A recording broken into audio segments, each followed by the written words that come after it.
এই ক্লাসে আমরা ট্রিগোনোমেট্রির বেসিক জিনিসটাকে শিখব।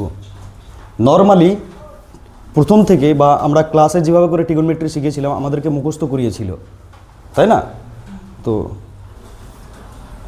আমরা কিন্তু মুখস্থ করে আমাদের বেশি দিন থাকবে না, তাহলে আমাদেরকে কিছু ট্রিক জানতে হবে, যে ট্রিকগুলো দিয়ে আমরা এই ট্রিগোনোমেট্রিকে খুব সহজেই যাতে আমরা সলভ করতে পারি এবং পরীক্ষার হলে প্রশ্ন আসলে পরে সেগুলোকে আমরা উইদিন সেকেন্ডের মধ্যে যাতে করতে পারি সেই রকমভাবে আমাদেরকে কিন্তু প্রিপারেশন নিয়ে যেতে হবে।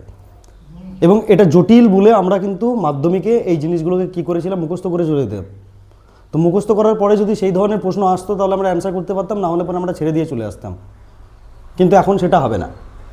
দেখো ট্রিগোনোমেট্রি আগে জিনিসটা কি সেটা আমরা দেখি।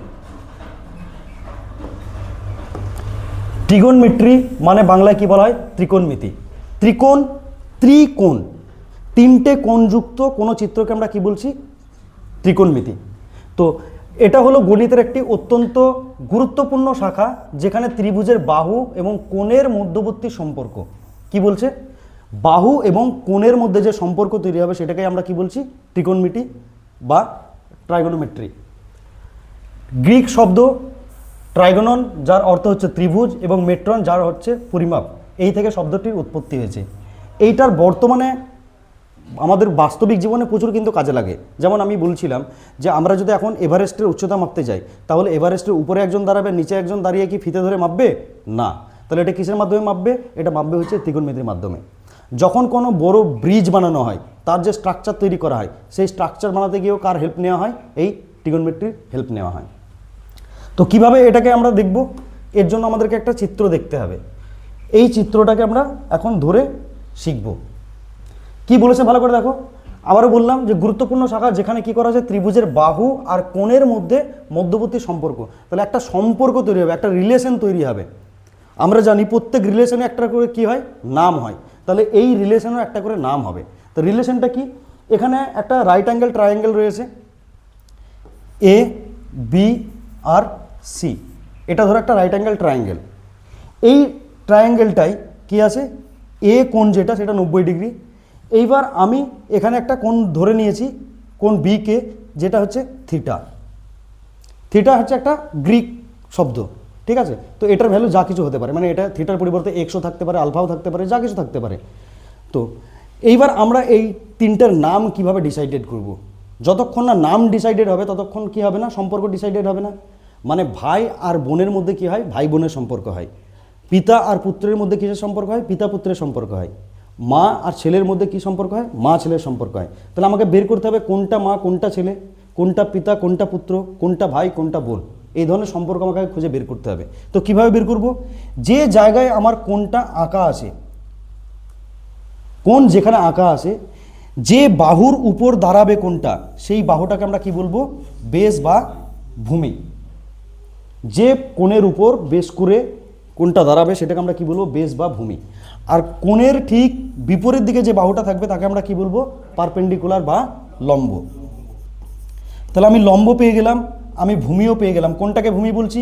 যেখানে আমার কোনটা উৎপত্তি হচ্ছে, যে বাহুর উপরে দাঁড়িয়ে আছে কোনটা, সেটাকে আমি ভূমি বলছি। আর কোণের ঠিক বিপরীত দিকের বাহুটাকে আমরা কি বলছি? পারপেন্ডিকুলার বা লম্ব। তাহলে বাকি যেটা থাকলো সেটাকে আমরা কি বলছি? হাইপোটেনাস, বা বাংলায় কি বলা হয়? অতিভুজ। বোঝা গেছে এই পর্যন্ত? এইবার দেখো, যদি কোণের পজিশন, অনেকেই ভাববে এইরকম চিত্র দেখে যে এইটাই হচ্ছে আমার লম্ব, এই চিত্রটাতে বারবার কি ভাববে? এটাই হচ্ছে আমার লম্ব। কিন্তু আমি বলছি যে কোণ, এবার আমি কি করলাম? সি কোণকে ধরলাম থিটা। তাহলে কোণ সি যদি এবার আমি ধরি, কোণ সি এর রেসপেক্টে আমার বেস কোনটা হবে? এই এসি বাহু আমার কি হবে? বেস বা ভূমি হবে। আর এই কোণের বিপরীত দিকের বাহু কোনটা রয়েছে? A B. তাহলে এইটা আমার এবার কি হয়ে গেল? পারপেন্ডিকুলার বা লম্ব হয়ে গেল। বুঝতে পারছি? তাহলে যখন এটা আমি বুঝতে পারলাম, তাহলে এদের মধ্যে এবার আমি সম্পর্ক ঠিক করব। তাহলে আমি প্রত্যেকের নাম পেয়ে গেছি। তাহলে সম্পর্ক কি হবে? প্রথমে দেখো, লম্ব বাই অতিভুজ যদি আমি করি, তাহলে আমি কি লিখব? P by H. তারপরে কি করলাম? আমি বেস বাই অতিভুজ করছি, বেস বাই অতিভুজ। আর আমার কি হবে? লম্ব বাই বেস। এই তিনটে সম্পর্ক আছে আমার। মানে সাপোজ ধরো তুমি এইটাকে আমি বলছি পিতা পুত্রের সম্পর্ক। তাহলে পিতা পুত্রের যদি সম্পর্ক হয়, পুত্র পিতার সম্পর্ক হবে কি হবে না? হবে তো? পিতা পুত্রের যদি সম্পর্ক হয় তাহলে আমার পুত্র আর পিতার সম্পর্কেও হবে। তার মানে এটা কি হয়ে গেল, উল্টে গেল। এটাকে আমি বলছি ভাই বোনের সম্পর্ক। যদি ভাই বোনের সম্পর্ক হয় তাহলে বোন ভাইয়ের সম্পর্কও হবে, তাহলে সেই ক্ষেত্রে আমার কি হবে, H/B হবে। এইবার আমি বলছি এটা মা ছেলের সম্পর্ক। যদি মা ছেলের সম্পর্ক হয় তাহলে ছেলে আর মায়েরও সম্পর্ক হবে, তাহলে সেই ক্ষেত্রে আমি কি লিখব, B/P। এটা তো গেল আমাদের বাস্তবিক জীবনের উদাহরণ বললাম আমি, যে মা ছেলে, পিতা পুত্র, ভাই বোন। তাহলে এদের এবার নাম আছে, এই নামগুলোকে আমি কিভাবে মনে রাখবো? তো এর জন্য আমি বলেছিলাম একটা ট্রিক মনে রাখতে, কি, পাপা বিড়ি পিওগে, হ্যাঁ হ্যাঁ বেটা। এটা আর একটা ট্রিক দিতে পারো তুমি, পণ্ডিত বদ্রী প্রসাদ হরি হরি বলে সোনা চাঁদি তোলে। কি বললাম, পণ্ডিত বদ্রী প্রসাদ হরি হরি বলে সোনা চাঁদি তোলে। এইবার তুমি ভালো করে দেখো, এখানে মধ্যেখানে আমি একটা দাগ দিয়ে দিলাম। প্রথম যে সম্পর্কটা আমার আসলো, কি আসলো, P/H। এই সম্পর্কটার নাম কি, S, মানে হচ্ছে সাইন। সাইন থিটা সমান আমি কি লিখবো, P/H। তারপরে বলেছে B/H। B/H এ কি আছে, C আছে। C হবে কি, cos থিটা। তারপরে কি বলেছে, P/B। P/B যেখানে আছে কি হবে, ট্যান থিটা। তাহলে এতদিন পর্যন্ত যখন আমরা অঙ্ক করেছিলাম আমাদেরকে এটাকে মুখস্থ করানো হয়েছিল যে ভাই সাইন থিটা মানে হচ্ছে perpendicular by hypotenuse, cos theta মানে হচ্ছে বেস বাই হাইপোটেনাস, আর ট্যান থিটা মানে হচ্ছে পারপেন্ডিকুলার বাই বেস। কিন্তু আমি বললাম যে এসব আমার মনে রাখারই দরকার নেই। যখন আমি পরীক্ষার হলে এই ধরনের চিত্র পাবো তখন আমি কি, কোন সূত্র মনে রাখবো, পণ্ডিত বদ্রী প্রসাদ হরি হরি বলে সোনা চাঁদি তোলে। প্রত্যেকের উপরে দেখো সম্পর্কটাকে লিখে দিলাম। এরপর আমি কি বললাম, তাহলে এদের উল্টো হবে। সাইনের উল্টো কি হয়, সাইনের উল্টো কোসেক থিটা। কসের উল্টো কি হয়, ট্যানের উল্টো কি হয়, মনে থাকবে কি থাকবে না, মনে থাকবে তো প্রত্যেককে? বুঝতে পারলাম না? ক্লিয়ার? তাহলে এটা যদি আমি বুঝতে পারি তাহলে কিন্তু আমার অনেকটাই হয়ে গেল কি, ট্রিগোনোমেট্রি, যেটা এতদিন পর্যন্ত আমাদের দম ছাড়া করে দিত। কিভাবে দম ছাড়া করতো, মনে রাখতে গিয়ে। আর মনে রাখতে হবে যে কোনটা ট্যান, কোনটা সেক, কোনটা সাইন, মনে রাখার দরকার আছে কিছু? শুধুমাত্র এই সূত্রটা মনে রাখলে আমার কি হয়ে যাবে, সবগুলো হয়ে যাবে। যে 6টা সম্পর্ক আছে সেই 6টা সম্পর্কই হয়ে যাবে।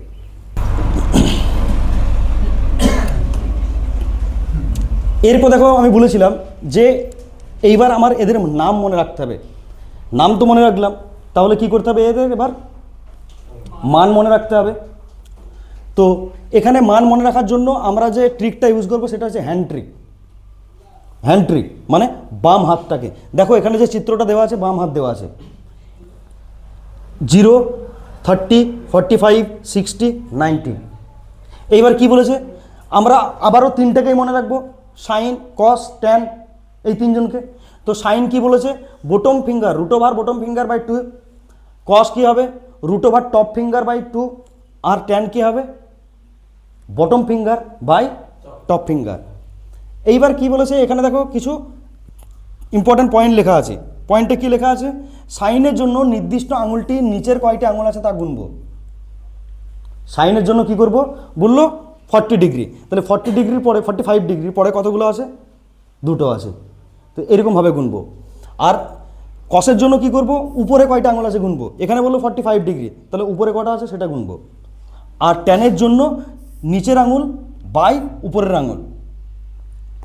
এরপরে আমরা আসল জায়গায় চলে আসি, এইখানে চলে এসো। যদি কারোর মনে হয় যে এইটা আমার বুঝতে অসুবিধা হচ্ছে তাহলে তাকে আলাদা উপায় আমি বলে দিচ্ছি। আগে এটা আমরা জেনে নিই, তারপরে প্রথমে দেখো আমার এখানে লেখা আছে সাইন আর কস। কি বলেছে, সাইনের ক্ষেত্রে প্রথম যেটা হবে কোণ, সেটা 0 ডিগ্রি। 0 ডিগ্রি মানে কোন আঙুলটা হবে, কনিষ্ঠা। তা কনিষ্ঠাতে কি বলেছিলাম যে উপরের থেকে নিচে নামবে, তাহলে নিচের থেকে উপরে উঠবে। তাহলে দেখো কি আছে, প্রথমে 0, তুমি কি রুট কি 2 আসে এসব বাদ দাও। প্রথমে কি আছে 0, তারপরে কি আছে 1, তারপরে কি আছে 2, তারপরে কি আছে 3, তারপরে 4, তাই তো 0, 1, 2, 3, 4। আর সবার দেখো বাই 2 করে সবার বাই 2 আসে। আর সবার যে উপরে যে 1 2 3 4 লিখেছি 0 1 2 3 4 সেখানে কি আছে রুট আছে। তাহলে রুট 0/2 সমান কত 0 যদি ক্যালকুলেশন করি। তারপর রুট 1/2 কত হবে 1/2। তারপরে রুট 2/2 তাহলে কত হবে 1/√2। কেন হচ্ছে বুঝতে পারছো তো? কারণ হচ্ছে যখন আমার এইরকম রুট 2/2 থাকবে তাহলে কি করতে হবে আমাকে উপরে একটা √2 নিতে হবে, নিচে একটা √2 নিতে হবে। যখন √2 গুণ হয়ে যাবে তখন কি হয়ে যাবে শুধু 2, আর নিচে কি থেকে যাবে 2√2। তাহলে এই 2 কেটে গেল, তাহলে উপরে থাকলো 1 আর নিচে থাকলো 2। তাহলে সেই জন্য আমি বলছি যে 2/2 যখন হবে তখন ½ আর তারপরে আছে √3/2, তাহলে √3/2 থেকে যাবে। তারপরে আছে √4/2, এইটা দেখো করলে পরে কি হয়ে যাবে 1 হয়ে যাবে। বোঝা গেছে? এবার কসের ক্ষেত্রে কি করছে, প্রথমে 0 1 2 3 4 করে গেলাম সাইনের ক্ষেত্রে, কসের ক্ষেত্রে কি করছি 4 3 2 1 0, 4 3 2 1 0/2, এক্ষেত্রেও 1 আছে।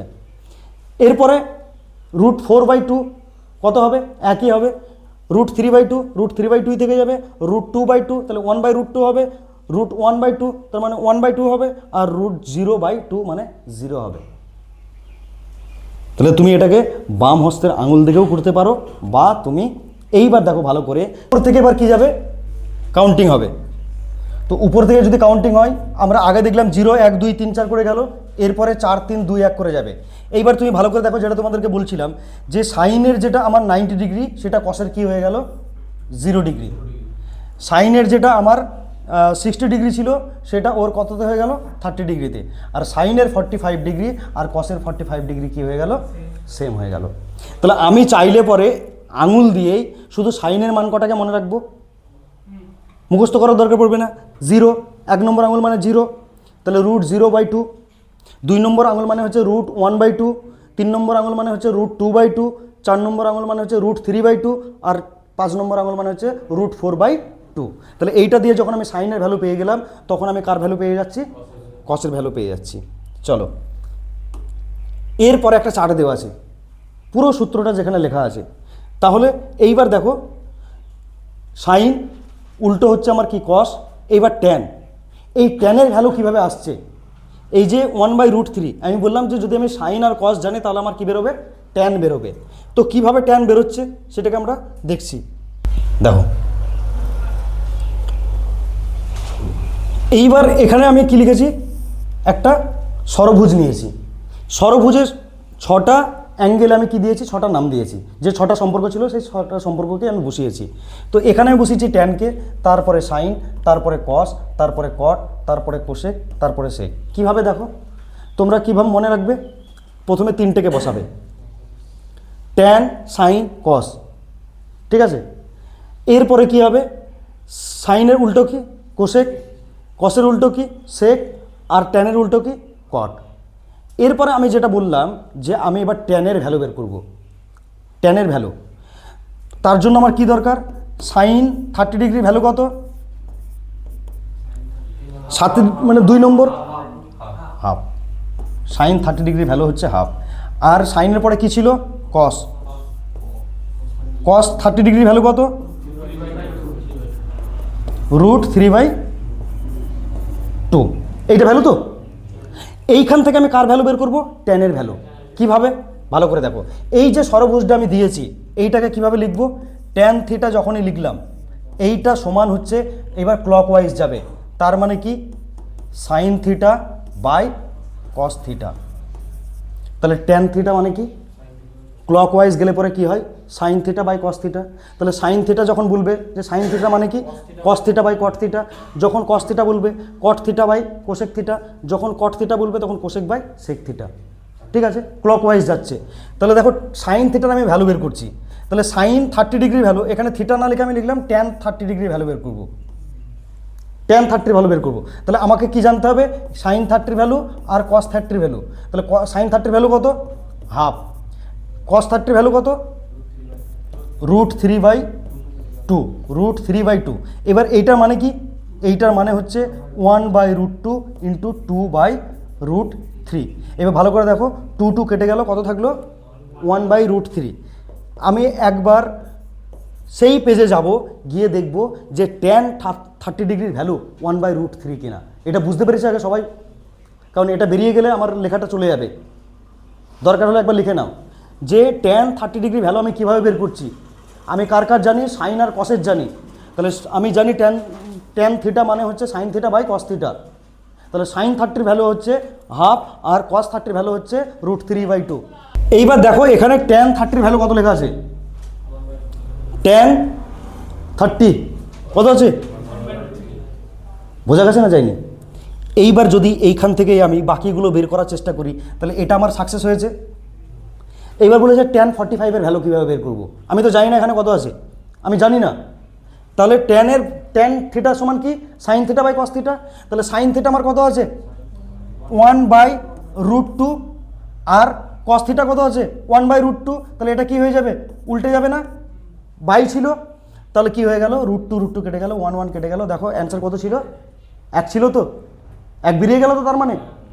এরপরে আমাকে বলেছে sine 60 degree value, tan 60 degree value আমি বের করবো। তাহলে ট্যান 60 ডিগ্রি ভ্যালু বের করতে গেলে কী করতে হবে? আবার ট্যান থিটা মানে আমি কী জানি? Sine theta by cos theta. তাহলে সাইন থিটা ভ্যালু কত আছে? √3/2। এটা আমার কী হয়ে যাবে? উল্টে যাবে, মানে গুণ হয়ে যাবে। উল্টে যাবে মানে গুণ হয়ে যাবে। তাহলে 2 কেটে গেল, কত থাকলো? √3। তাহলে প্রুফ করে দিলাম যে যদি আমি একটা জানি তাহলে আমি বাকিগুলো কি করতে পারবো? নিজের থেকেই বের করতে পারবো। ক্লিয়ার হয়েছে? কে বুঝতে পারেনি এই পর্যন্ত? কারোর কোনো কনফিউশন?